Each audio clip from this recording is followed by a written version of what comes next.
When we're grieving, it seems like we can experience almost every kind of emotion known to man. Sadness, in particular, is an emotion that most people who grieve have experienced deeply. And when we look at how sadness is depicted visually, we find that it's often represented by rain. In our everyday lives, we try to avoid the rain because, well, it can really dampen our plans. But if we were to stop the rain from falling for too long, we would end up with a drought. You know what a drought looks like. The land is cracked and plants and animals are parched. Plants die, animals decay, and after a while, most living things cease to function. It turns out that we need the rain to survive. It helps bring new life. The same is true for grief.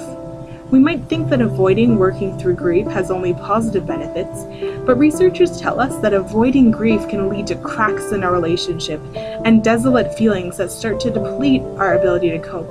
It's not long before our mental and physical health start to wither away. If we do decide to work through grief, we can do it in a few ways.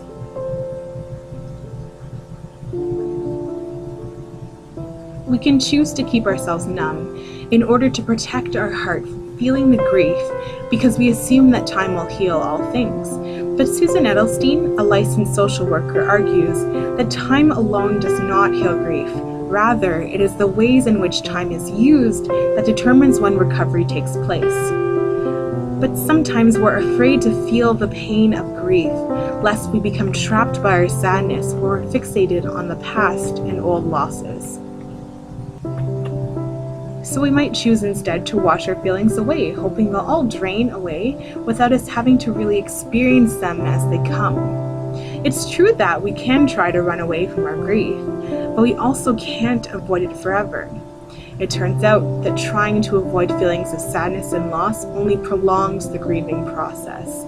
Unresolved grief can lead to real health complications like depression, anxiety, substance abuse, and health problems like what Beth's husband experienced. So what can we do? Edelstein suggests that we work towards seeing grief as a growth process. She says that grieving in some degree accompanies all change and growth. The thousands of memories associated with the lost person must be experienced, lived through, and transcended. When we work through our grief, we can begin to absorb the pain caused by the loss of a foster child, or the anguish when you become conscious of the trauma that your foster child has endured at the hands of others. When this happens, UC Davis says, it's okay to be angry, to yell at the sky, to cry or not to cry. It's also okay to laugh and find moments of joy and to let go when you're ready. Edelstein writes that only absorption in the pain can allow us to begin to let go and reinvest in the present and future. So whose future are you investing in anyway? Of course it's in the loved ones who are still with you, but deriving meaning from past experiences also allows you to invest in yourself, the self that you want to be moving forward. And surprisingly, it also includes your foster child who left.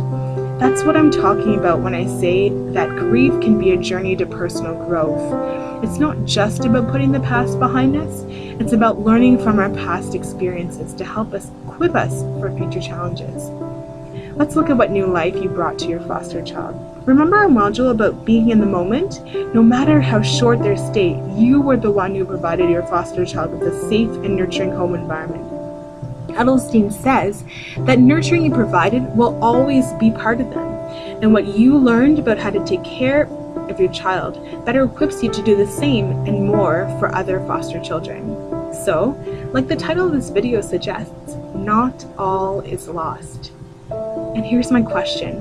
What would happen if we considered not just what we lost, but also what we've acquired for ourselves through the difficult, even heartbreaking experience of working through grief? And when we're ready to do that, we might start by asking the following questions. So how will you deal with grief? Will you preserve it, wash it down the drain, or use it to promote growth in yourself and others around you?